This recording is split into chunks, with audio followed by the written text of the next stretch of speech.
Пияздың пайдасы. Көзден жас ағызатын пияздың тағам дәмін кіргізумен қатар емдік қасиеті де бар екенін көпшілік біле бермейді. Пияздың шыққан жері қиыр шығыс, бірте-бірте Мысыр, Греция елдеріне жетіп, басқа елдерге тарай бастаған. Қай жерде болмасын, кез келген заманда пиязды ғажайып, пайдалы өсімдік ретінде қабылдаған екен. Құрметті оқырмандар, қазақша арнаға қолдау білдіріңіздер. Сіздердің болмашы кішкене ғана әрекеттеріңіз бізді шабыттандырады және қуантады. Арнаға тіркеліп, лайк басуды ұмытпаңыздар.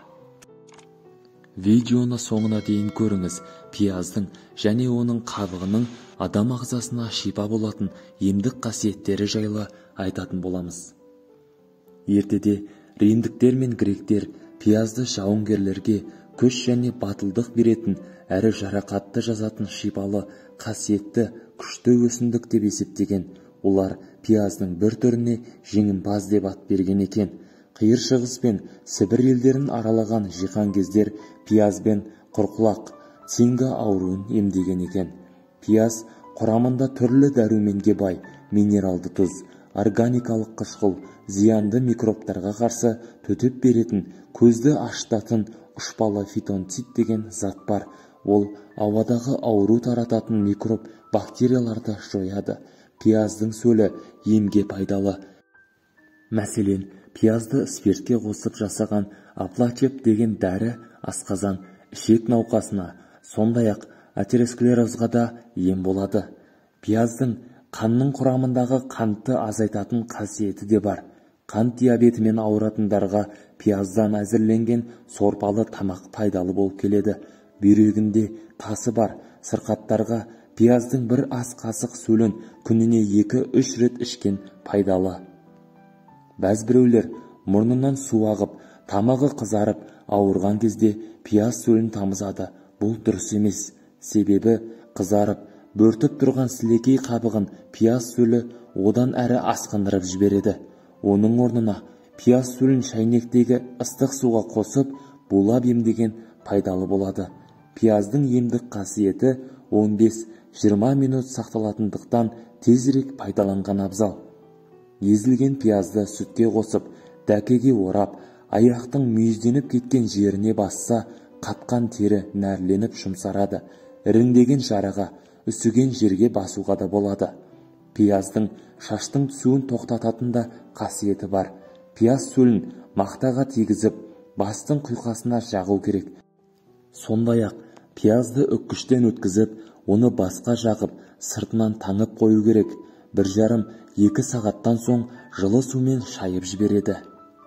Үккіштен өткізілген пиязға сұйық май, жұмыртқаның сары уызы, бал, 1 шай қасық қосып, құрғақ шашқа жақса, шаш түсуі мен ұштануын тоқтатып, тез өсіреді.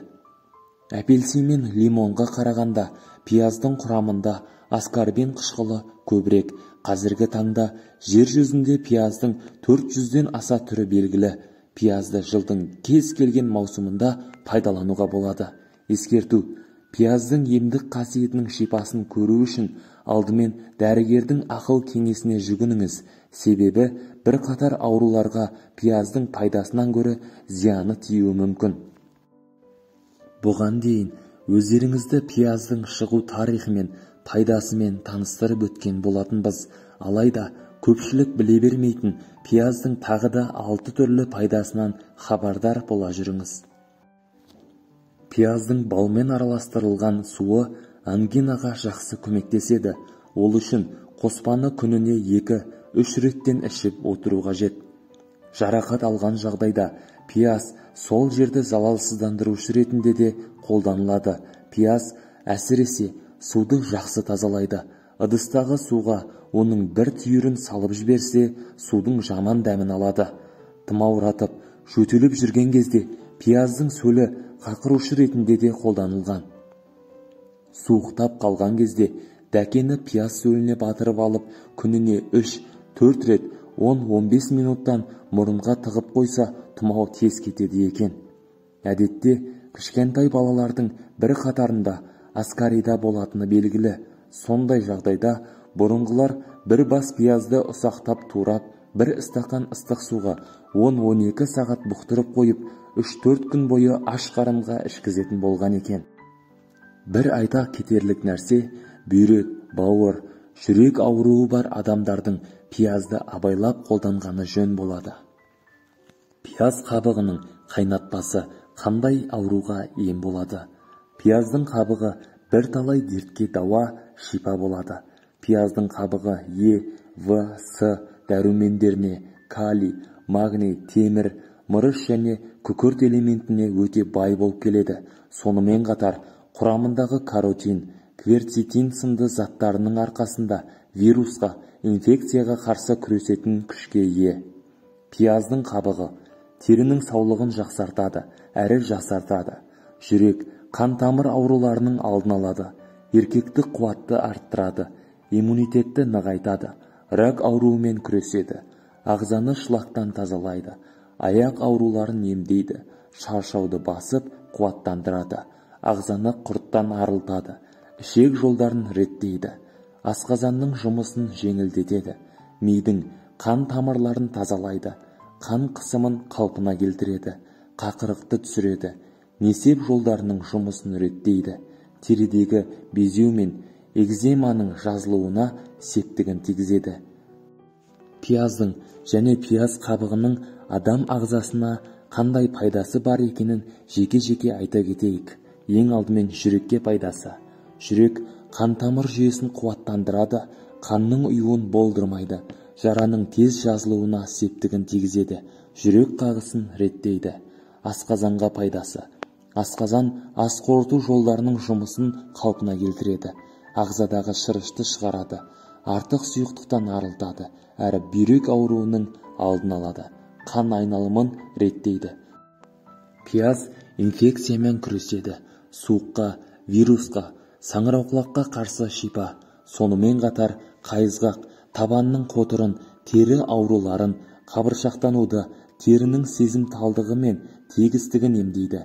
Бұлшықеттердегі ауырлықты, шаршауды, күйзелісті болдырмайды. Сондай-ақ шаштың түсуін тоқтатып, қайраттандырып, қуаттандырады. Бүйректі емдеу үшін 2 ас қасық ұсақталған пияздың қабығын 2 стакан суға салып, отқа қоясыз. Бір қайнап шыққан соң қақпағын жауып қойыңыз. Шамамен 30 минуттан соң тұнбаны сүзіп алып, 1 ас қасықтан күніне 5 рет ішесіз. Қан қысымы жоғарылаған кезде пияз қабығынан шай демдеп ішіңіз. 1 стакан қайнаған суға 1 ас қасық ұнтақталған қабықты саласыз. 15-20 минуттан соң сүзіп алып, шай ретінде ішесіз. Бұл шай қан қысымын реттейді, сіңірдің тартылуын қойдырады, әрі ісінуді болдырмайды. Сонымен қатар бас ауруынан айығасыз, суық тигізуден сақтанасыз. Пияз жалпы амарилистер тұқымдасына жататын көп жылдық шөптесін өсімдік. Пияздың гүлдері ұсақ, түсі ақ, қызғылт сары және жасыл болып келеді. Ол тек азық ретінде ғана қолданылмайды, сондай-ақ дәрілік ем-дом болып табылады. Пияздың жеуге келмейтін арамшөп түрлері де кездеседі. Өсіп жетілетін мерзімі 40-150 күн, гүлдейтін уақыты 3-4 жыл болады. Шөптесін өсімдіктің әлемде барлығы 500-ге тарта түрі өседі екен. Қазақстан территориясында 100-ден астам түрі бар. Оларды таулы жерлерден және шөлейтті аймақтардан кездестіре аламыз. Елімізде пияз тұқымдасының 9 түрі қатаң қорғауға алынып, Қазақстанның қызыл кітабына енгізілген екен. Достар, қандай да бір ем қабылдамас бұрын ең алдымен дәрігердің кеңесін алған өте жақсы болады. Нендей затты пайдалансаңыз да, бастысы мөлшерін біліңіз. Ел аман, жұрт тыныш болсын.